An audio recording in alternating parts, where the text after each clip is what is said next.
What about some real good study tips for the executive assessment? Yeah, this is where understanding really sort of the demographic of the exam and the fact that, again, we don't have to perhaps do quite as well with our score is actually a benefit to you as you're preparing for the executive assessment. So quick 30,000 foot overview. How do you prepare for any standardized test? And really, how do you get good at anything in life, whether it's learning to play an instrument or studying a foreign language or anything you're learning to do? I call it the Triad of Success, the success triad. There are three components. And this is what you want to study. This is how you want to prepare. It's content, number one. It's the what.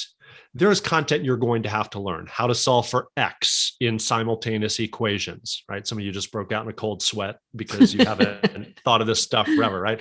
How to strengthen and weaken arguments. How to choose the appropriate object or subject pronoun in a given sentence, depending on where it is in the sentence. Like, this is the what that you just have to learn, the grammar rules and the math rules and the formulas and things like that.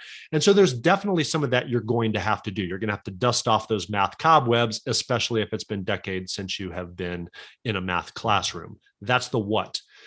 The second component of the triad is obviously practice, right? So practice makes perfect. Perfect practice makes perfect. You need to do lots of practice problems, take full-length practice tests. It's a given. You can't just watch a bunch of videos on YouTube or take a course even and then expect to do well on test day. We're going to have to practice some stuff.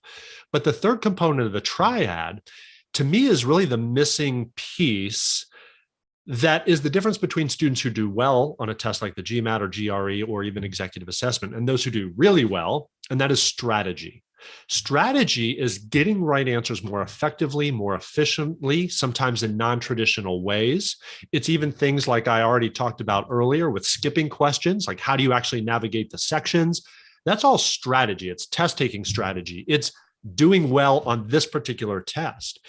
Because at the end of the day, if you remember how I explained the sections of the exam, they all include the word reasoning, integrated reasoning, quantitative reasoning, verbal reasoning. And reasoning is sometimes coming at questions in a non-traditional way.